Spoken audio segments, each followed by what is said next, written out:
আমার কথা হলো যে আপনাকে নিয়ে তো আমি কিছু বলিনি, আপনাকে নিয়ে তো আমি কোনো লেখালেখি করিনি, তাই না? তো আপনাকে নিয়ে আমি যখন লেখালেখি করি নাই, কিছুই বলি নাই, কিন্তু আপনি আমাকে নিয়ে লেখালেখি করতেছেন কেন? আমি তো আপনাকে কিছুই বলি নাই। আমি আপনাকে নিয়ে কিছু লিখিনি, আপনাকে নিয়ে কিছু বলিও নাই, আপনাকে নিয়ে আমি কোনো লেখালেখিও করি নাই। করছি? আমি করি নাই। তো আমার কথা হলো যে আপনি আমাকে নিয়ে লিখতেছেন এবং আপনি আমাকে নিয়ে একটা ভিডিও তৈরি করছেন।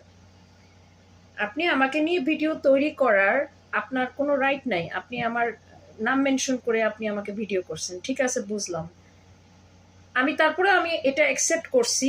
আমি তারপরেও এটা অ্যাকসেপ্ট করে নিছি। আমি অ্যাকসেপ্ট করছি এটা। হ্যাঁ, আমি কিছু বলি নাই, আমি সহ্য করছি। তারপরে আপনি সেকেন্ড যে কাজটা করলেন সেটা হচ্ছে যে আমার আব্বা আম্মাকে আপনি হোয়াটসঅ্যাপে মেসেজ দিলেন। এটা কি আপনি ঠিক করছেন? এটা তো আপনার ঠিক করা উচিত হয়নি। আপনার উচিত ছিল না এটা করা। এখন যদি আপনার বাবা মা বেঁচে থাকতেন, আমি আপনার বাবা মাকে এরকম ফোন করে বলতাম আপনার সন্তানটি মানুষ নয়, আপনার সন্তানটি ভালো নয়, আপনার কাছে কিরকম লাগতো?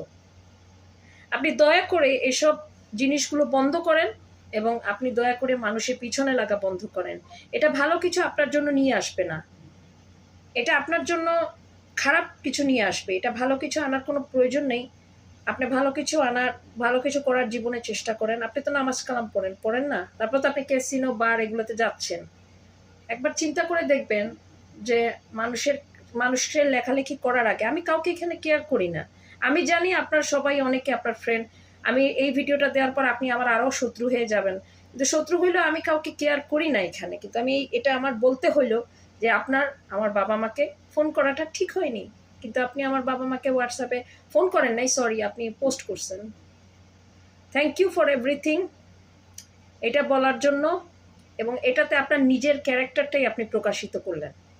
এটাই বলবো, আর কিছু বলার নেই। খুব ভদ্রভাবে আপনাকে মেসেজটা আমি দিলাম, কিন্তু আপনি যেটা করছেন, আর আপনার কাছে এমন কিছু জিনিস আছে, এগুলো ভাই এক্সপোজ করেন না।